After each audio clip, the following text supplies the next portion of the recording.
नमस्कार, मैं भावना सिंह, डेली 24 भारत देख रहे हैं आप। खबरों की शुरुआत करते हैं। यूएई की अपनी यात्रा पूरी करने के बाद प्रधानमंत्री नरेंद्र मोदी कतर पहुंचे हैं। प्रधानमंत्री नरेंद्र मोदी आधिकारिक यात्रा पर कतर की राजधानी दोहा पहुंचे। दोहा पहुंचने के बाद आपको बता दें, उन्होंने कतर के प्रधानमंत्री शेख मोहम्मद बिन अब्दुल रहमान बिन जासिम अल थानी के साथ बैठक की। बैठक के बाद प्रधानमंत्री नरेंद्र मोदी ने ट्वीट करते हुए कहा कि कतर के पीएम के साथ उनकी मुलाकात शानदार रही। दोनों नेताओं के बीच भारत कतर मित्रता को बढ़ावा देने के तरीकों पर चर्चा हुई। वहीं आपको बता दें, प्रधानमंत्री मोदी कतर के अमीर शेख तमीम बिन अहमद अल थानी से मुलाकात करेंगे। इसमें द्विपक्षीय संबंधों के साथ साथ क्षेत्रीय और वैश्विक मुद्दों पर भी बातचीत होगी।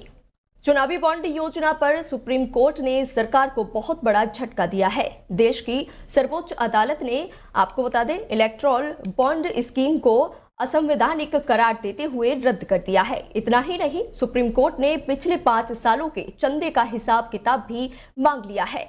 अब निर्वाचन को बताना होगा कि पिछले 5 साल में किस पार्टी को किसने कितना चंदा दिया है। सुप्रीम कोर्ट ने कहा है कि वह स्टेट बैंक ऑफ इंडिया से पूरी जानकारी जुटाकर इसे अपनी वेबसाइट पर साझा करे। वहीं शीर्ष अदालत के इस फैसले को उद्योग जगत के लिए भी बड़ा झटका माना जा रहा है। सुप्रीम कोर्ट ने अपने फैसले में कहा है कि इलेक्टोरल बॉन्ड स्कीम में गोपनीय का प्रावधान सूचना का अधिकार कानून का उल्लंघन करता है।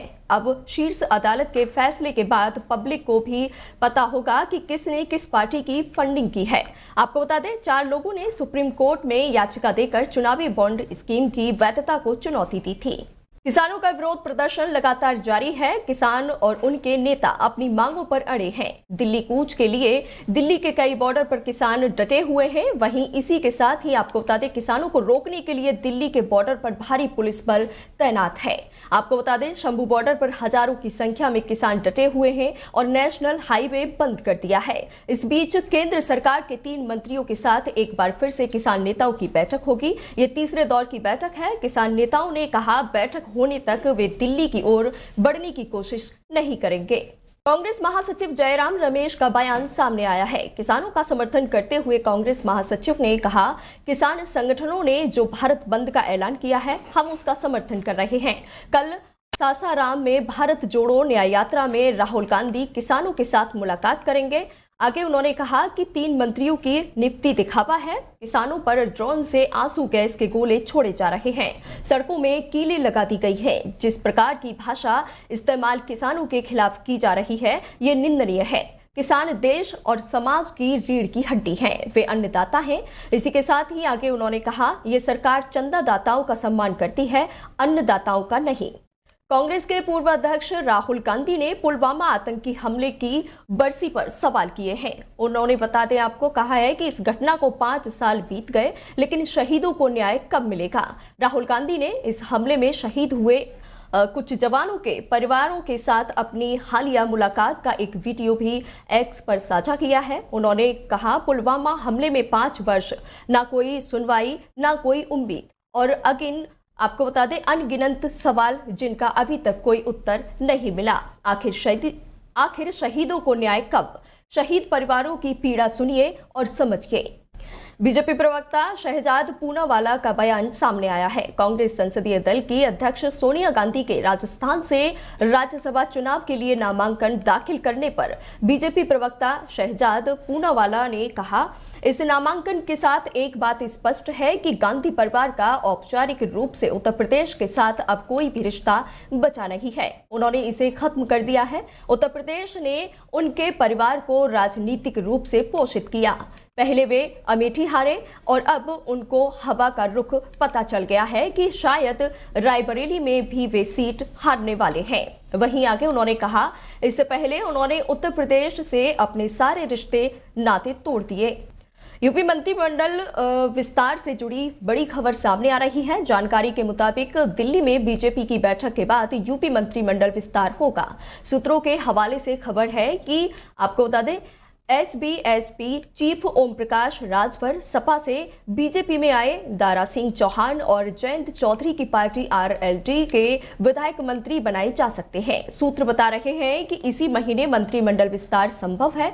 बता दें उत्तर प्रदेश में एनडीए के सहयोग दलों के साथ सीट बंटवारे को लेकर 22 फरवरी के बाद दिल्ली में बैठक होगी। इस बैठक में यूपी में सहयोगी दलों को लोकसभा की कितनी सीटें दी जाएं, उस पर चर्चा होगी। सहयोगी दलों को सीट शेयरिंग फॉर्मूला बता दिया जाएगा ताकि वो अपनी तैयारी शुरू कर दें। हालांकि नामों का ऐलान बाद में होगा।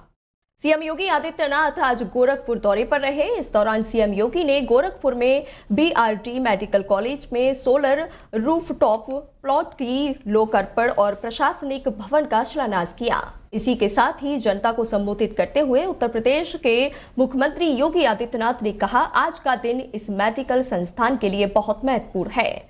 जब यहाँ ग्रीन एंड क्लीन एनर्जी का वाहक ये मेडिकल कॉलेज बन रहा है, इसके साथ ही एमबीबीएस की 50 बढ़ी हुई सीटों के लिए नए इंफ्रास्ट्रक्चर के लिए यहाँ शिलान्यास किया गया है। इस अवसर पर पूरे कॉलेज को मैं बधाई देता हूँ। बीजेपी के राष्ट्रीय अध्यक्ष जेपी नड्डा आज गुजरात दौरे पर रहे। आपको बता दें, जेपी नड्डा ने गुजरात से नामांकन भरा। इस दौरान जेपी नड्डा ने जनसभा को संबोधित करते हुए कहा कि मुझे आज नामांकन भरने का सौभाग्य गुजरात से मिला है।